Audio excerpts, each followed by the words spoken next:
کچھ حدیثیں پڑھ چکے تھے، اس کو دوہرا لیتے ہیں جن کا چھوٹ گیا ہوگا، اور جو سن چکے ہیں ان کے ذہن میں نئے سرے سے پھر پختہ ہو جائے گا۔ بخاری و مسلم ابو ہریرہ رضی اللہ تعالیٰ عنہ سے راوی حضور صلی اللہ علیہ وسلم نے نماز میں کمر پر ہاتھ رکھنے سے منع فرمایا۔ دوسری حدیث ہے ابن عمر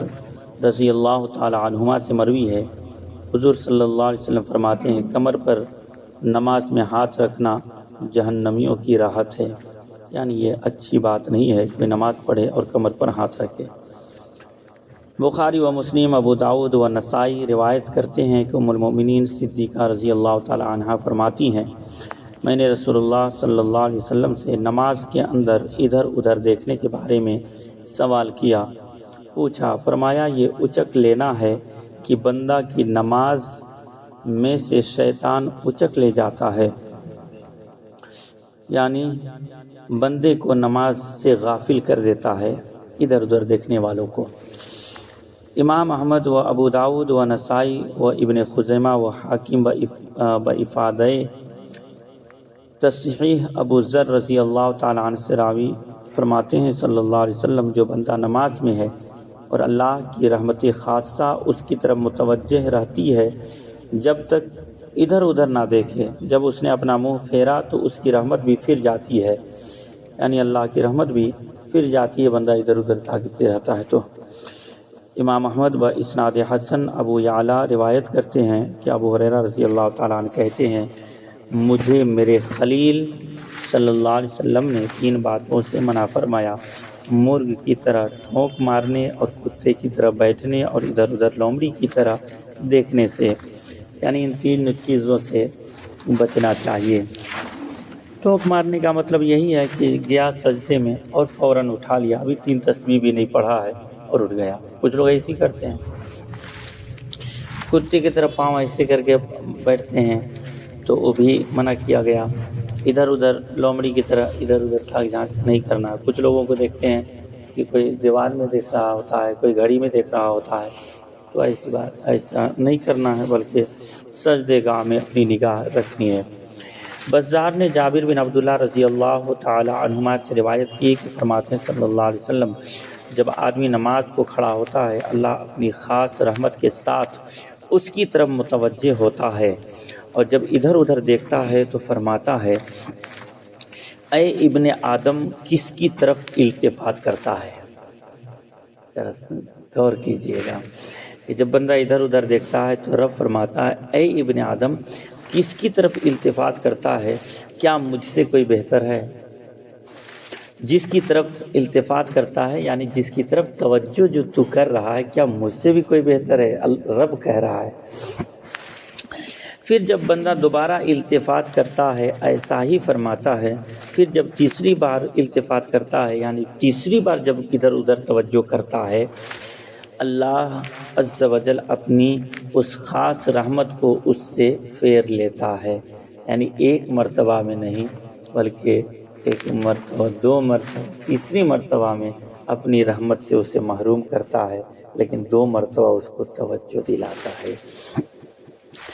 ترمذی و اسناد حسن روایت کرتے ہیں کہ حضور صلی اللہ علیہ وسلم نے انس بن مالک رضی اللہ تعالی عنہ سے فرمایا اے لڑکے نماز میں التفات سے بچ کہ نماز میں التفات ہلاکت ہے۔ حضور نے انس بن مالک رضی اللہ تعالیٰ عنہ سے فرمایا اے لڑکے نماز میں ادھر ادھر مت دیکھا کرو، ادھر ادھر توجہ مت کیا کرو، اس سے بچو کیونکہ ادھر ادھر دیکھنا نماز کے اندر یہ ہلاکت ہے۔ بخاری و ابو داود و نسائی و ابن ماجہ انس بن مالک رضی اللہ تعالیٰ عنہ سے راوی فرماتے ہیں کیا حال ہے ان لوگوں کا جو نماز میں آسمان کی طرف آنکھیں اٹھاتے ہیں، اس سے باز رہیں یا ان کی نگاہیں اچک لی جائیں گی، یعنی اچک لی ان کی نگاہیں روشنی ختم ہو جائے گی ادھر ادھر توجہ کرنے سے۔ کہتے ہیں اسی مضمون کے قریب ابن عمرو، ابو ہریرہ رضی اللہ تعالی عنہ اور ابو سعید خدری و جابر بن سمورہ رضی اللہ عنہم سے روایتیں کتب احادیث میں موجود ہے۔